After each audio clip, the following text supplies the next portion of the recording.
یہ آج میرے خیال میں اس ملک کی جمہوریت کے لیے کالا دن ہے. جب ہم اس ملک کو کہتے ہیں سب سے بڑی جمہوریت ہے ہندوستان, اور یہاں کا اپوزیشن لیڈر اس کے ساتھ اس قسم کا سلوک کیا جائے, ہمیں لگتا ہے کہیں نہ کہیں بی جے پی اس ملک کو بنانا, ریپبلک بنانا چاہتی ہے. وہ یہاں کی جو کانسٹیٹیوشن ہے اس کو ختم کر کے وہ اپنا ایجنڈے پہ اس ملک کو چلانا چاہتی ہے. وہ جو جمہوریت ہے, جمہوریت کو درکنار کر کے ختم کر کے یہاں ایک ہی جماعت کا جو ہے نظام بنانا چاہتی ہے, یعنی بی جے پی راشٹر بنانا چاہتی ہے. اسی لیے کہیں نہ کہیں یہ جو آپ نے دیکھا کہ کیجریوال جی کو بلایا گیا, اس کے بعد جو منیش سسودیا ہو یا کویتا ہو یا باقی جتنے بھی لوگ ہیں جو جیلوں میں ای ڈی کے وجہ سے, سی بی آئی کی وجہ سے یا تو جیلوں میں آلریڈی بند ہے یا بند ہونے والے ہیں.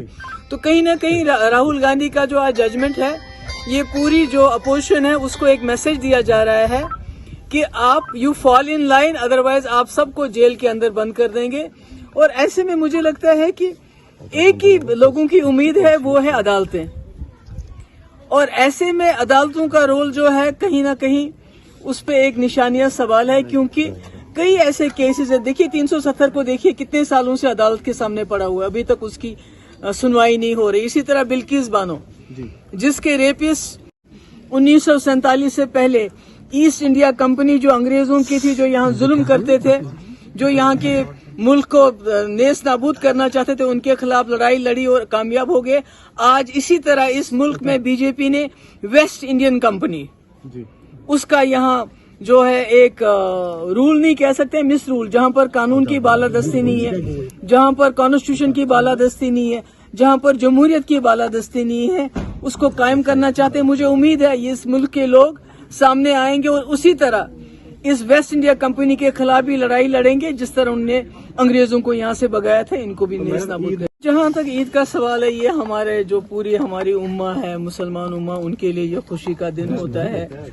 عید منائی جاتی ہے رمضان کے بعد, مگر کہیں نہ کہیں ہم جو جموں کشمیر کے لوگ ہیں اس وقت بہت مشکلات سے دو چار ہیں.